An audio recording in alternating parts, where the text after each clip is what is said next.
Hi welcome to my mini vlog. ಇದು Sunday vlog ಆಗಿರುತ್ತೆ. Sunday ಬೆಳಿಗ್ಗೆ ಎದ್ದ ತಕ್ಷಣ ತಿಂಡಿ ಮುಗಿಸ್ಕೊಂಡು ನಾವು ಹೊರಟಿದ್ದೆ ನೀರುಯ್ಯ ಶಾಸ್ತ್ರಕ್ಕೆ. ಅದು ಯಾರ್ದು ಅಂತಂದರೆ ನಮ್ಮ ಅತ್ತಿಗೆ ಮಗಂದು ರಾಗುದು. ಅಲ್ಲಿ ಮುಗಿಸ್ಕೊಂಡು ಇನ್ನು ಸಂಜೆ ಮೇಲೆ ಬರ್ತಿದ್ದಂಗೆ ಚಿಂತಾಮಣಿ ಮಾಡು ಅಂತ ಹೇಳಿದರು. ಇದ್ರ ಹೆಸರು ಚಿಕನ್ ಚಿಂತಾಮಣಿ ಅಂತ. ಈ ರೆಸಿಪಿನ ನಾನು ಯಾವಾಗಲೂ ಶೇರ್ ಮಾಡ್ಕೊಂಡಿಲ್ಲ, ಇದೇ ಫಸ್ಟ್ ಟೈಮ್ ಶೇರ್ ಮಾಡ್ಕೊತಾ ಇದ್ದೀನಿ.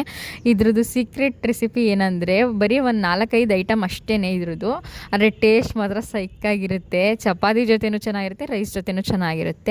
ಫಸ್ಟ್ ಒಂದು ದೊಡ್ಡ ಬಾಣಲಿಯಲ್ಲಿ ಎಣ್ಣೆ ಹಾಕ್ಕೊಂಡು ಸಣ್ಣ ಈರುಳ್ಳಿನ ಮಧ್ಯಕ್ಕೆ ಭಾಗ ಮಾಡಿಕೊಂಡು ಒಂದು 4 ಭಾಗ ಅಷ್ಟೇ ಮಾಡ್ಕೋಬೇಕು. ಸಣ್ಣದಾಗಿ ಕಟ್ ಮಾಡಿಕೊಂಡು ಚಿಕನ್ನು ಕೂಡ ಅಷ್ಟೇ ಚಿಕ್ಕದಾಗಿ ಪೀಸ್ ಮಾಡಿ ಇಟ್ಕೋಬೇಕು. ಒಣಮೆಣ್ಸಿಕಾಯಿನೂ ಅಷ್ಟೇ ಮಧ್ಯಕ್ಕೆ ಕಟ್ ಮಾಡಿ ಅದರದ್ದು ಬೀಜ ಎಲ್ಲ ತೆಗೆದು ಉದ್ದುದ್ದ ಕಟ್ ಮಾಡಿ ಇಟ್ಕೋಬೇಕು. ಆ ಈರುಳ್ಳಿ ಎಲ್ಲ ಚೆನ್ನಾಗಿ ಫ್ರೈ ಆದಮೇಲೆ ಚಿಕನ್ನ ಹಾಕಿಬಿಟ್ಟು ಉಪ್ಪು ಹಾಕ್ಬಿಟ್ಟು ಸ್ವಲ್ಪ ನೀರೆಲ್ಲ ಬಿಟ್ಕೊಳ್ಳೋ ಗಂಟ ಅದನ್ನು ಬೇಯಿಸಬೇಕು.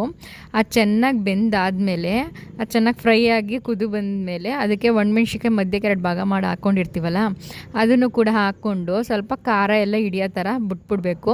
ಅಕಸ್ಮಾತ್ ಅದು ಖಾರ ಸಾಲಲ್ಲ ಅಂತಂದರೆ ಎಕ್ಸ್ಟ್ರಾ ಬೇಕಾದ್ರೆ ಚಿಲ್ಲಿ ಪೌಡ್ರು ಹಾಕ್ಕೋಬೋದು.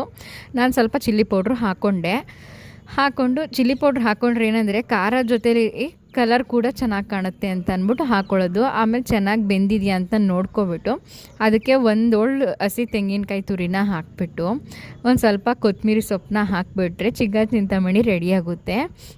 ಅದನ್ನು ಚೆನ್ನಾಗಿ ಮಿಕ್ಸ್ ಮಾಡಿಬಿಟ್ಟು ಬೇಕು ಅಂದರೆ ಸ್ವಲ್ಪ ಗೊಜ್ಜಂಗೆ ಬೇಕು ಅಂದರೆ ನೀರು ಹಾಕ್ಕೋಬೋದು.